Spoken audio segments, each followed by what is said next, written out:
This is massive. Looks like the Spotify issue with Joe Rogan has a twisted and outrageous addition to the matter. And before getting into details, welcome back to Next News Hour. And if you're new to the channel, tap on the subscription button and press the notification bell. The Daily Wire reported more than 100 episodes of The Joe Rogan Experience have vanished from Spotify as the company faces left-wing backlash for providing its services to Rogan. GRE Missing reported Saturday that 113 episodes of the show have been taken down, most of them late this week. Rogan reportedly made the decision to pull the episodes following conversation that he had with Spotify. I'm really curious what that conversation was all about. The news comes as Rogan apologized for using a racial slur in old episodes of the show that he says were taken out of context in an attempt to ruin him. Rogan says that he used the slur when quoting others instead of saying the N-word. It's not my word to use, I'm well aware of that now. But for years I've used it in that manner, Rogan said. I never used it to be racist because I'm not racist. The apology and removal of episodes comes after Spotify CEO Daniel Ek reportedly told employees on Wednesday that the platform does not have editorial discretion over Joe Rogan's #1 rated podcast. The Los Angeles Times reported that the company does not screen his guest list and only takes action after episodes are published. At the end of January, Ek wrote a post saying that the company would publish its content policy and that it would create a coronavirus misinformation hub in response to claims that Rogan had promoted misinformation. I wonder how they label misinformation. Like, what's the definition of misinformation to them? We don't know.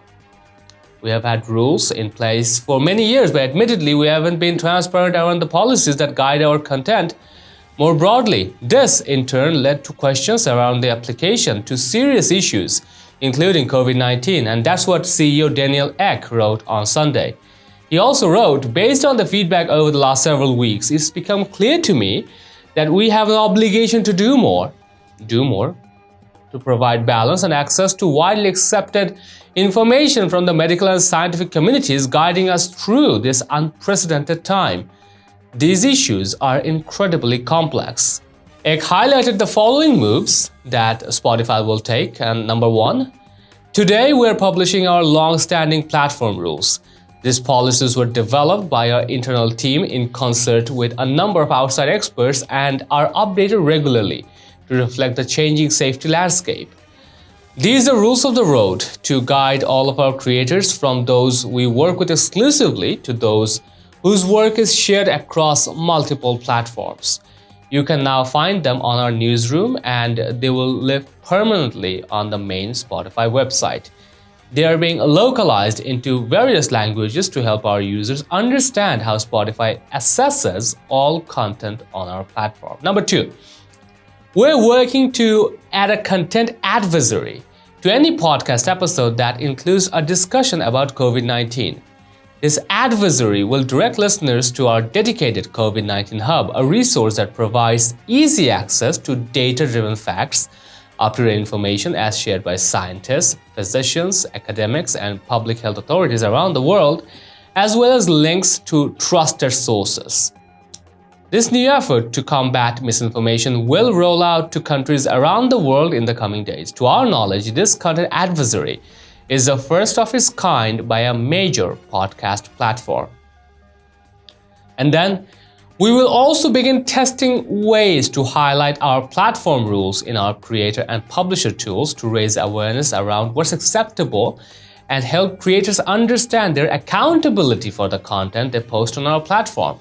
This is an addition to the terms that creators and publishers agree to governing their use of our services.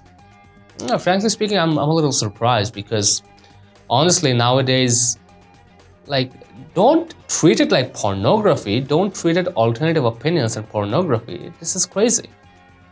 Unbelievable. Democrat President Joe Biden's administration has also pushed for social media companies to take action against Rogan, as Surgeon General Vivek Murthy advocated for during a recent appearance on MSNBC.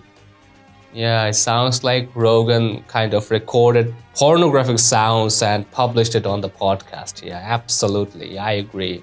Well, we'd like to know your thoughts and responses. Share them in the comments down below. And also share this news and show us support through subscribing to our channel.